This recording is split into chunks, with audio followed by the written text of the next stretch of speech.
Mau rakit PC? Mending yang mahal sekalian.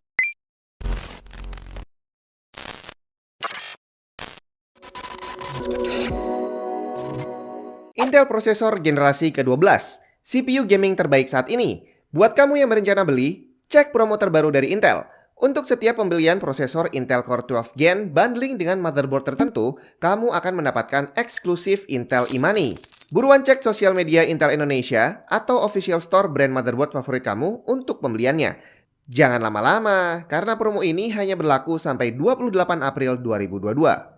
Halo semua, jadi mana? Beberapa minggu lalu saya sempat ngebahas tentang selamat tinggal ngerakit PC yang murah, karena sekarang kita udah nggak bisa lagi merakit PC semurah dulu. Banyak yang mengartikan bahwa ya iyalah GPU lagi mahal gara-gara miner dan segala macam. Bukan tentang itu. Yang saya bahas adalah harga defaultnya, harga resminya yang udah mahal. Dan yang menjadi sorotan saya waktu itu adalah RTX 3050 yang dijual dengan harga resmi $250. Ini mahal banget dibandingin pendahulu-pendahulunya. Bahkan GTX 1050 waktu rilis itu harganya cuma sekitar $100-an lebih sedikit lah. Jadi RTX 3050 ini dirilis dengan harga 130% lebih mahal dari seharusnya. Dan pembandingnya adalah GTX 1050 tadi. Banyak yang mengartikan video saya semaunya sendiri dan bilang ya jelas aja mahal. Kan dia udah RTX, bisa ray tracing, sedangkan GTX 1050 nggak bisa. Bukan itu bre yang gue omongin. Yang mau gue omongin adalah GeForce seri 50 itu dari dulu sampai sebelum sekarang itu dijual dengan harga $100 lebih-lebih dikit. Sedangkan yang ini dijualnya $250. Sedangkan dia adalah GPU paling rendah di generasinya. Kamu mau bilang, tapi kan dia lebih kenceng dari 1070.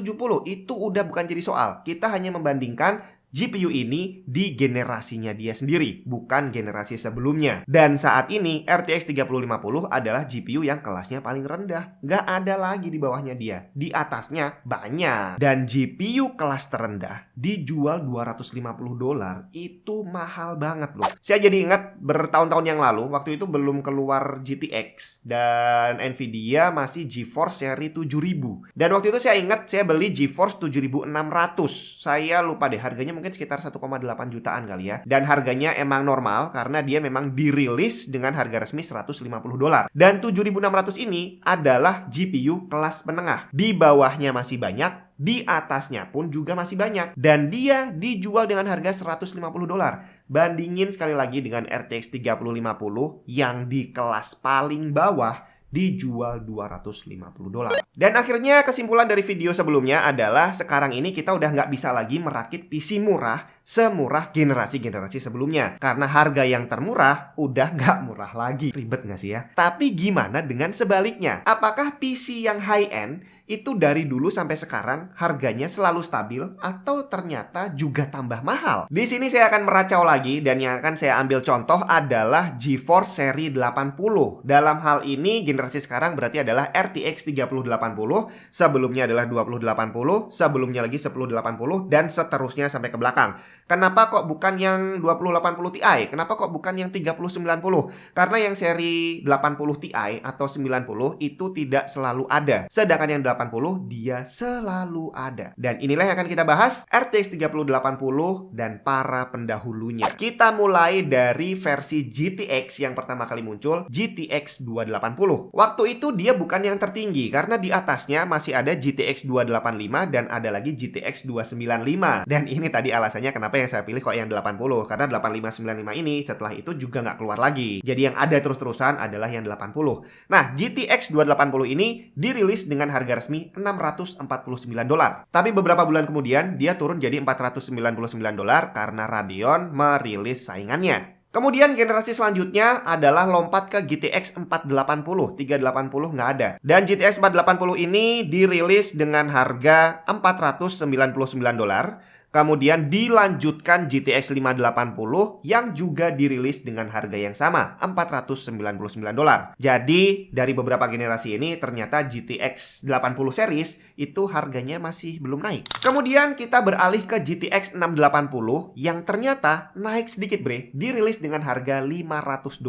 Naik $1 ya, nggak dihitung lah ya. Kemudian lanjut ke GTX 780 yang ternyata dia mengikuti pola rilis harganya GTX 280. Jadi awalnya dia dijual dengan harga 649, tapi beberapa bulan kemudian turun jadi 499, dan sekali lagi karena waktu itu Radeon merilis saingannya. Performance hampir sama tapi harganya lebih murah. Kemudian harga mulai naik saat rilis GTX 980. Di sini nggak tahu kenapa yang 880 dilompatin juga ya.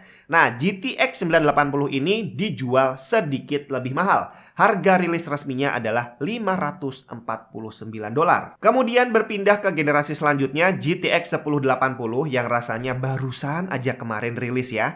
Itu ternyata dia dirilis dengan harga yang sedikit lebih tinggi lagi, di angka $599 untuk yang standard edition. Tapi ternyata beberapa bulan kemudian diturunin lagi jadi $499. Jadi dari awal GTX 280 berevolusi sampai jadi GTX 1080, boleh dibilang harganya tidak mengalami perubahan. Perubahan lumayan besar dirasakan saat rilisnya RTX 2080 yang ternyata dia dirilis dengan harga $699. Dan hal ini sebenarnya juga masih masuk akal karena saat itu GTX 1080 masih belum ada lawannya.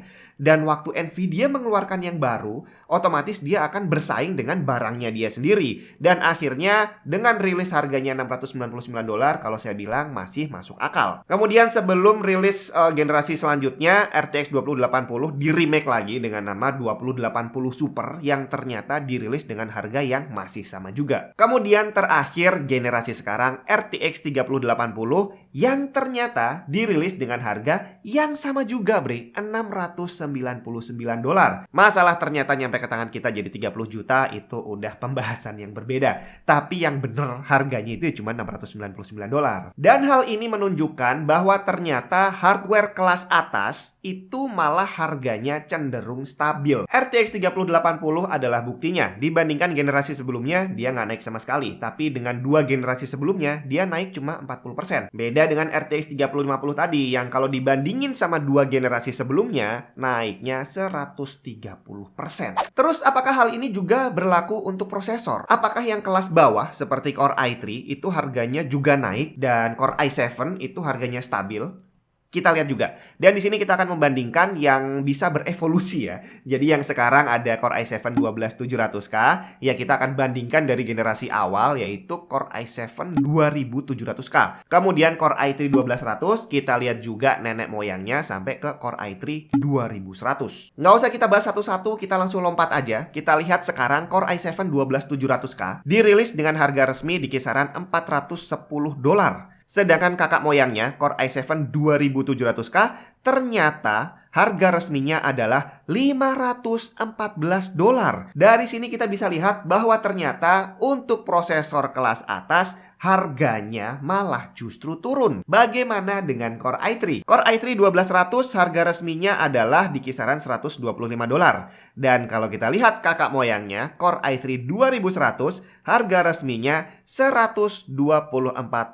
Tidak ada perubahan. Jadi kalau kita simpulkan, prosesor kelas rendah zaman dulu sampai sekarang harganya nggak berubah. Tapi prosesor kelas atas zaman dulu sama sekarang malah justru murah sekarang. Jadi dengan jumlah dolar yang sama, kalau 10 tahun lalu kita bisa bikin PC kelas bawah dengan kualitas nomor 10 gitu misalkan, ternyata hari ini kita nggak bisa dapat barang kelas bawah dengan kualitas yang sama. Yang bisa kita dapat adalah barang kelas bawah yang kualitasnya lebih jelek.